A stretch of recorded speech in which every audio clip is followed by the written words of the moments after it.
ሰላም ሰላም የቻናላችን ተከታታዮች እንዴት ናችሁ? በዛሬ ቪዲዮ የሪሚዲያል አዲሱ ሞጁል ላይ የተካተተ ቶፒክ ይዘንላችሁ መተናል። ቪዲዮውን እስከ መጨረሻው ከተከታተላችሁ እንደሚጠቅማችሁ እርግጠኛ ነን። በዚህ ቱቶሪያል ቪዲዮ ኮንቲኔንታል ድሪፍት ቲዮሪን እንመለከታለን። በስተመጨረሻም ቲፕ ይኖረናል። እንደተለመደው ቪዲዮ ለብዙ ሰው ተደራሽ እንዲሆን ላይክ ማድረጋችሁን አትርሱ። የዚህ ቪዲዮ ኖት በቲሆፕ ቲዩብ ቴሌግራም ቻናል ላይ የምናስቀምጥላችሁ ይሆናል። የቴሌግራም ቻናሉ ሊንክ በመጀመሪያ የኮመንት መስጫ ሳጥን ውስጥ እናስቀምጥላችኋለን። ቀጥታ ወደ ቪዲዮ እንግባ።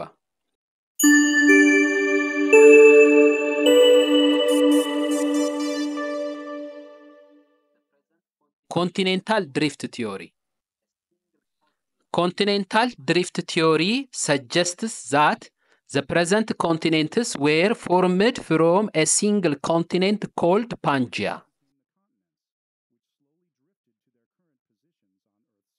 እንደ ኮንቲኔንታል ድሪፍት ቲዮሪ በካርቦኒፈረስ ፔሪድ ወደ 350 ሚሊዮን ዓመት ገደማ ፓንጂያ በደቡብ ዋልታ አካባቢ ይገኝ ነበር። በዚህ ወቅት ፓንጂያን የከበቡት የውሃ አካላት አንዱ ፓንታላጂያ ወይም ፓንታላሲክ ኦሽን ይባል ነበር። ይህ ሱፐር ኦሽን ምድርን 70% የሚሆነውን ይሸፍን ነበር።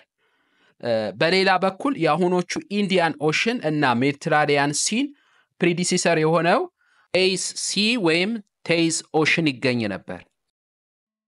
ቴራሲክ ፔሪድ ኦፍ ሜሶዞይክ ኤራ ሱፐር ኮንቲኔንት የሆነው ፓንጂያ ወደ ተለያዩ ክፍሎች የተከፈለበት ጊዜ ነበር። በፓንጂያ ሰሜናዊ ክፍል ላውሮ ኤዥያ ሲባል በፓንጂያ ደቡባዊ ክፍል ደግሞ ጎንዶዋና ላንድ ይባላል። በጎንዶዋና ላንድ ውስጥ አፍሪካ፣ ሳውዝ አሜሪካ፣ አውስትራሊያ፣ አንታርክቲካ፣ ኢንዲያን ሰብኮንቲኔንት፣ አረቢያን ፔኒንሱላ and ማዳጋስካር አይላንድ የነበሩ ሲሆን በላውሮ ኤዥያ በኩል ደግሞ ኖርዝ አሜሪካ፣ ኢሮፕ፣ ኤዥያ እና ግሪንላንድ ይገኙ ነበር። ሁለቱም ጎንዶዋና ላንድ and ላውሮ ኤዥያ አሁን አህጉራቱ ያላቸውን ቅርጽ እስኪይዙ ድረስ በተለያዩ የጂኦሎጂክ ታይም ፔሪድ ውስጥ በኦሽን ቤድ ላይ እየተከፋፈሉ ይጓዙ ነበር። በድሪፍቲንግ ፕሮሰስም አሁን ያሉበት ሎኬሽን ደርሰዋል። ይህም የኮንቲኔንታል ድሪፍት ሂደት በአጠቃላይ የተከናወነው በሚሊዮኖች ዓመታቶች በፈጀ ጊዜ ነበር። ጂኦሎጂካል ኤቪደንስስ ፌቨሪንግ ኮንቲኔንታል ድሪፍት ቲዮሪ ኮንቲኔንታል ድሪፍት ቲዮሪ በመጀመሪያ ያስተዋወቀው የጀርመን ሜትሮሎጂስት አልፍሬድ ቬግነር በ1912 ነበር። ቬግነር በጂኦሎጂ ከመታወቁ በፊት በሜትሮሎጂ እና በክላይሜቶሎጂ ስራው ይታወቅ ነበር። በኮንቲኔንታል ድሪፍት ቲዮሪ ቬግነርስ ሱፐር ኮንቲኔንት ኦፍ ፓንጂያን አስተዋውቋል። የአሁኖቹ ኮንቲኔንቶች የተሰበሰቡበት ዋን ላንድ ማስ መኖሩን በጂኦሎጂካል ኤቪደንስ ለማረጋገጥ ሞክሮ ነበር። ኮንቲኔንታል ድሪፍት ቲዮሪ እንደ ማረጋገጫነት ቬግነር የተጠቀማቸው geological evidence የሚከተሉት ናቸው። 1. Coastline similarity. The coastline of Africa and America have remarkable similarity in opposite side of the Atlantic Ocean. የሁለቱ አህጉራት coastlines ስንመለከት ልክ እንደ pieces of a jigsaw puzzle እርስ በርሱ መጋጠም የሚችል ነው። ይህ አህጉራቱ በአንድ ወቅት አንድ ቦታ እንደነበሩ በቬግነርስ እንደ ማረጋገጫነት ቀርቧል። ሁለተኛ ማረጋገጫ ሮክ ታይፕ and structural similarities አህጉራትን ወደ አንድ ቦታ ብናመጣቸው የሚከተሉት ኤቪደንስ እናገኛለን።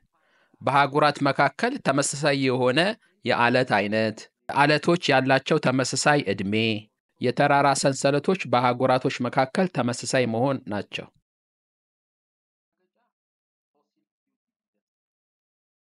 ሶስተኛ ማረጋገጫ ፎሲል ኤቪደንስ ብዙ የእንስሳትና የእጽዋት ቅሪተ አካል በሁለቱም የአትላንቲክ ውቅያኖስ ክፍል ተገኝተው ነበር። ለምሳሌ በምድር ላይ የሚገኝ ውሃ ላይ ብቻ መኖር የሚችል ትንሽ ሬፕታይል ሜሶሶር ቅሪተ አካል በሁለቱም የአትላንቲክ ውቅያኖስ ክፍል በአፍሪካና በደቡብ አሜሪካ ላይ ተገኝቶ ነበር።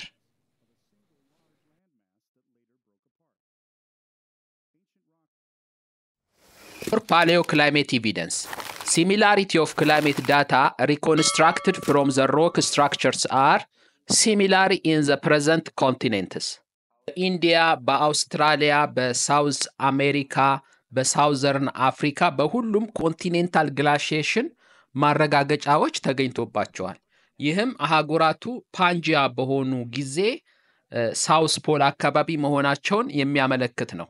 እንደሚታወቀው ሳውስ ፖል አካባቢ በጣም ቀዝቃዛና በረዶ ግግር ያለበት ቦታ ስለሆነ ማለት ነው። ይሄ ግላሺዬሽን እንዲፈጠር ያደርጋል። የቬግነር ኮንቲኔንታል ድሪፍት ቲዮሪ በወቅቱ በነበሩ ሳይንቲፊክ ኮሚኒቲ ተቀባይነት አላገኘም ነበር። ያልተቀበሉት ምክንያት ደግሞ አንደኛ ቬግነር was not a geologist by profession። ቬግነር እንደሚታወቀው ክላይማቶሎጂስት እና ሜትሮሎጂስት ነው። ስለዚህ ከሙያ አንጻር የጂኦሎጂካል ኮንሰፕትን በማንሳቱ የጂኦሎጂካል ዕውቀቱን በመጠራጠር በወቅቱ የነበሩ ጂኦሎጂስቶች ቬግነር ያመጣውን ኮንቲኔንታል ድሪፍት ቲዮሪ አልተቀበሉትም ነበር። ሁለተኛ ያልተቀበሉት ምክንያት most influential geologists at that time were based in the northern hemisphere, whereas most of the conclusive data came from the southern hemisphere. በወቅቱ የነበሩት ጂኦሎጂስቶች አብዛኞቹ ጥናቶቻቸው ያሉበት ቦታና የሚኖሩበትን ቦታ ኖርዘርን ሄሚስፌር ነው። ቬግነር ደግሞ ከላይ በኮንቲኔንታል ድሪፍት ቲዮሪ ለማሳየት የሞከረው ኤቪደንሶቹን አብዛኞቹን የተገኙት ሳውዘርን ሄሚስፌር ነው። ለምሳሌ ሲሚላሪቲ ኦፍ ዘ ኮስት ላይን፣ ሮክ ታይፕ ኤንድ ስትራክቸራል ሲሚላሪቲስ፣ ፎሲል ኤቪደንስ፣ ፓሊዮክላይሜቲክ ኮንዲሽን፣ እነዚህ አብዛኞቹ መረጃዎች የተሰበሰቡት ከአፍሪካ፣ ከሳውዝ አሜሪካ፣ ከኢንዲያ፣ ከአንታርክቲካ እና ከአውስትራሊያ ነው። በዚህ ምክንያት የወቅቱ የነበሩት ጂኦሎጂስቶች የሚያጠኑበት ቦታ ስላልሆነ ሪጀክት አድርገውታል።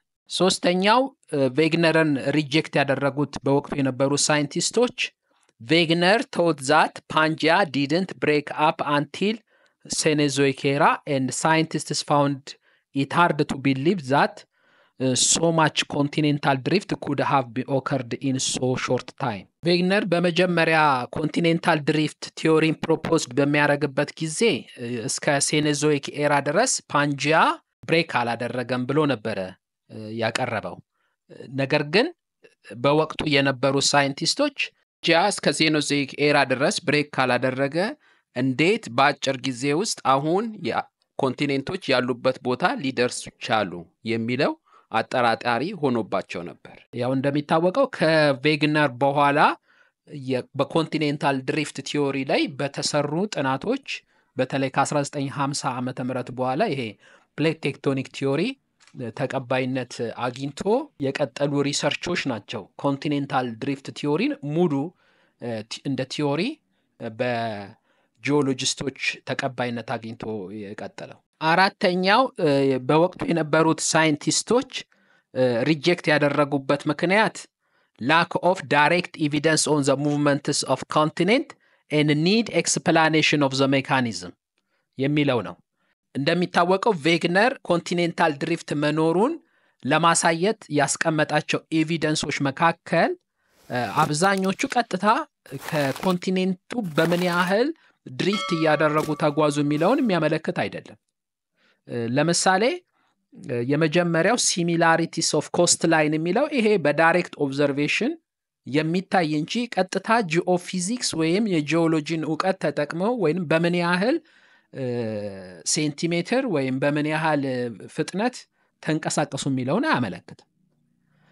ተመሳሳይ ፎሲል ሲሚላሪቲንም ያሳየበት ሂደት ይሄም ኦብዘርቭ የተደረጉ ነገር ነው እንጂ ዳይሬክትሊ በትክክሉ እዛ ጋር እንስሳቶቹ ቅሪታ አካል በመገኘት ወይንም የእጽዋቶቹ ቅሪታ አካል መገኘትን ፓንጂያ በነበረ ወይም ጎንዶዋናላም በነበረ ጊዜ አንድ ቦታ ነበረ መሬቱን ለማለት እንደ ኤቪደንስ አስቀመጠ እንጂ በትክክሉ ኮንቲኔንቶቹ በምን ያህል ተንቀሳቀሱ የሚለውን አያመለክትም። ተመሳሳይም ፓሊዮክላይሜቲክ ኤቪደንሱም ሮክ ታይፕ ኤቪደንሱም ይሄም ኮንቲኔንቶች በምን ያህል ሲንቀሳቀሱ ነበረ ሜካኒዝማቸውስ ምንድነው የሚለው ቬግነር ቲዮሪውን ፕሮፖዝ በሚያደርግ ጊዜ አልተገለጸም ነበር። ምንም እንኳን የቬግነር ኮንቲኔንታል ድሪፍት ቲዮሪ በወቅቱ በነበሩ ሳይንቲፊክ ኮሚኒቲ ቢተችም ቲዮሪው ያስተዋወቀው ነገር አንዱ ላተራል ሞቢሊቲ ኦፍ ኮንቲኔንትስን ነው። በዚህም ከፊክሲዝም ቱ ሞቢሊዝም ፓራዳይም ቼንጅ በሳይንቲፊክ ኮሚኒቲው እንዲሁም በህዝቡ ውስጥ እንዲመጣ አድርጓል። ቬግነር ባመጣው ኮንቲኔንታል ድሪፍት ምክንያት ስለ ምድር አዳዲስ አመለካከቶች መጥተው አንዳንድ ሳይንቲስቶች አህጉራት እንዴት ነው የሚንቀሳቀሱት የሚለውን ማብራሪያ ለማምጣት ምርምር ጀምረው ነበር። ይህም ፕሌት ቴክቶኒክ ቲዮሪ እና መሰል ቲዮሪዎች እንዲመጡ ምክንያት ሆኗል። ቀጥሎ ተጨማሪ ቲፕ ይኖረናል። ከዚህ ቀጥሎ በኮንቲኔንታል ድሪፍት ጋር በተገናኘ ሁኔታ የወጡ 5 ጥያቄዎችን እናቀርባለን።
ቪዲዮውን ስለተመለከቱት እናመሰግናለን። ቪዲዮውን ከወደዱት ለብዙ ሰው ተደራሽ እንዲሆን ላይክ እና ሼር ያድርጉ።